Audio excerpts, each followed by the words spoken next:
बिस्मिल्लाहिर्रहमानिर्रहीम। आज की इस वीडियो लेक्चर में हम डिस्कस करने जा रहे हैं काशी आइलर इक्वेशन। तो लास्ट लेक्चर में हमने काशी आइलर इक्वेशन की कई एग्जाम्पल पढ़ी और हमने यही प्रूव कर दिया कि हमारे पास कई किस्म के रूट आएंगे और इसके कई केस आएंगे। इसको हम डिस्कस करेंगे और इसको हमने लास्ट लेक्चर में डिस्कस कर दिया। आज हम आगे जाएंगे और एक्सरसाइज 11 6.1 करेंगे। तो 6.1 की तरफ जाते हैं। सबसे पहला क्वेश्चन की तरफ जाते हैं। हमारे पास क्वेश्चन दिया गया है x² y double dash -2y = 0। तो इसको हम आज सॉल्व करेंगे इसी वीडियो में। तो सबसे पहले क्वेश्चन की तरफ देखते हैं कि हमारे पास क्वेश्चन दिया गया है। सबसे पहले मैंने आपको बताया था कि आइलर इक्वेशन को सॉल्व करने से पहले हम क्या करेंगे। सबसे पहले हम सपोज करेंगे y = x⁻m। तो इस y को हम x⁻m के ज़रिए सपोज करेंगे और फिर इसके बाद इसका डेरिवेटिव लेंगे, क्योंकि यहाँ पर डबल डेरिवेटिव, जितना डेरिवेटिव हो जाएगा इतना ही x⁻m को जाएंगे। तो यहाँ पर मैंने इसका डेरिवेटिव ले लिया। तो इसका डेरिवेटिव क्या आता है m × x⁻1 और फिर इसका डबल डेरिवेटिव लेंगे। तो जब डबल डेरिवेटिव लेंगे तो क्या हो जाएगा, -2 पावर हो जाएगा। अब क्या करेंगे, अब मैं इसको और इसको लूँगा और इस इक्वेशन में पुट करूँगा। क्यों? क्योंकि हमारे पास डेरिवेटिव डबल डेरिवेटिव है और सिंगल डेरिवेटिव है, सिंगल है। तो इसमें हम पुट करेंगे तो y की जगह y की वैल्यू पुट करो और डबल डेरिवेटिव की डबल डेरिवेटिव पुट कर दो। तो यहाँ पर x² अपनी जगह पर आ जाएगा, y डबल डैश की जगह में इसको पुट करूँगा, क्योंकि यहाँ पर हमारे पास ये y डबल डैश के बराबर है। अब मैंने इसके बराबर पुट कर दिया। अब क्या करेंगे, अब -2 अपनी जगह पर आ जाएगा और y की जगह x⁻m लगाएंगे = 0 लगाएंगे। अब क्या करूँगा, मैंने आपको लास्ट लेक्चर में बताया था कि x² जो यहाँ पर पावर होता है इसको हम मल्टीप्लाई करेंगे।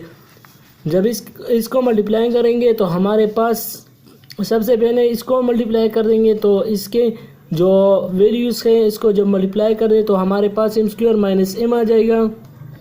अब क्या करेंगे, अब x⁻2 को मल्टीप्लाई करेंगे। तो इसको मल्टीप्लाई कर दो तो +2 है और ये -2 + 2 हो जाएगा। अब मैंने यहाँ पर इन दोनों को मल्टीप्लाई कर दिया, लेकिन सबसे पहले मैंने ये स्टेप कर दिया कि x⁻m - 2 को इसके साथ भी मल्टीप्लाई कर दिया और इसके साथ भी मल्टीप्लाई कर दिया और ये प्रोसेस अपनी जगह पर आ रहा है। अब क्या करूँगा, मैंने आपको बताया था कि x⁻m तीनों में कॉमन लूँगा। तो तीनों में हम कॉमन लेंगे। जब मैं कॉमन लूँ तो यहाँ पर हमारे पास सिर्फ ये बचाएगा, ये वाला -2 कैंसिल हो जाएगा, यहाँ पर भी -2 और यहाँ पर सिर्फ x⁻m। तो यहाँ पर x⁻m रह जाएगा, क्योंकि यहाँ पर भी इस तरह तरीका करेंगे तो x⁻m आ जाएगा, यानी ये पावर भी क्या हो जाएगा, कैंसिल हो जाएगा। तो हमारे पास क्या आ जाएगा, यहाँ पर m² आ जाएगा, -m आ जाएगा और +-2 आ जाएगा और x⁻m मैंने कॉमन लिया। अब लास्ट लेक्चर में मैंने आपको बताया कि x⁻m ≠ 0 है। तो x⁻m ≠ 0 है तो ये हमारे पास इक्वेशन आ गया है। कौन सा वाला, क्वाड्रेटिक इक्वेशन। अब हम इसकी रूट फाइंड करेंगे। जब इसकी रूट आ जाए तो यहाँ पर इसके रूट m+1 और m-2 आ गया। अब क्या करूँगा, अभी वही तरीका करूँगा जो लास्ट लेक्चर में मैंने आपको बताया कि इसका जो इक्वेशन है, जो रूट का जो इक्वेशन है वही लिखेंगे। तो इसके रूट क्या आ जाएंगे, हमारे पास डिस्टेंट आते हैं, यानी डिफरेंट आते हैं। -1 आता है और +2 आता है।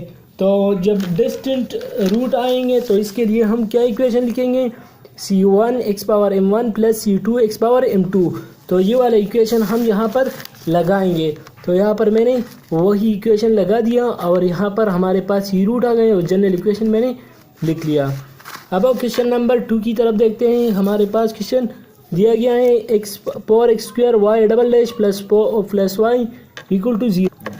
अब देखो हमारे पास यहाँ पर भी वही तरीका करेंगे। यहाँ पर y डबल डैश डेरिवेटिव, सबसे पहले मैं y को x⁻m के ज़रिए लगाऊंगा और फिर y डैश लेंगे, फिर y डबल डैश। इस तरीका से करूँगा जो सबसे पहला क्वेश्चन में मैंने कर दिया। अब क्या करूँगा, 4x² अपनी जगह पर आ जाएगा, इससे y डबल डैश की अपनी वैल्यू और y की अपनी वैल्यू आ जाएगी। अब क्या करेंगे, अब मैं इन दोनों को मल्टीप्लाई करूँगा, तो मल्टीप्लाई कर दो। सबसे पहले m² माइनस m आ जाएगा। और मैंने आपको बताया कि x पावर m माइनस 2 को भी मल्टीप्लाई कर दो, तो मैंने मल्टीप्लाई कर दिया। अब x पावर 2 को भी मल्टीप्लाई कर दो, तो -2 + 2 हो जाएगा। अब यहाँ पर भी +2 और -2 हो जाएगा। अब यहाँ पर मैं x पावर m को कॉमन लूँगा, तो x पावर m को कॉमन ले लो तो हमारे पास क्या बचेगा। अब x पावर m मैंने कॉमन कर दिया, तो m² माइनस 4m + 1 आ गया। अब यहाँ पर ये फार्मूला है a² + b² माइनस 2ab, तो डायरेक्टली मैंने फार्मूला लिख लिया। अब यहाँ पर हमारे पास m की वैल्यू क्या आ गई, +-1/2। तो पेरेट से डिस्टेंस आ गए, तो डिस्टेंस के लिए हम क्या लिखेंगे, यहाँ पर डिस्टेंस नहीं, लेकिन अगर आप देखें तो यहाँ पर +-2 नहीं है, यहाँ पर +2 है। समझ गए। यहाँ पर ये हमारे पास +-1/2 आता है। इसको सीधा यहाँ पर क्या है, -2 नहीं है, यहाँ पर प्लस है, ये दोनों प्लस है। समझ गए। सॉरी, यहाँ पर मुझसे ये गलती हुई थी, तो ठीक करना। समझ गए। तो ये हमारे पास -1/2 आ गया। तो ये हमारे पास इसका इक्वेशन हो गया। अब क्वेश्चन नंबर 3 की तरफ देखते हैं। हमारे पास क्वेश्चन दिया गया है x y double dash +4 + y dash = 0। तो इसको सोल्व करते हैं। सबसे पहले हम y डबल डैश y लिखेंगे, फिर y डैश लिखेंगे, फिर y डबल डैश लिखेंगे। इसके बाद इसके अंदर पुट करेंगे, तो इसके अंदर पुट कर दो तो x अपनी जगह पर आ जाएगा। इन दोनों को फिर मल्टीप्लाई करेंगे तो हमारे पास ये आ जाएगा। और ये वही प्रोसेस मैंने आपको बताया कि ये अपनी जगह पर सारे आ जाएंगे।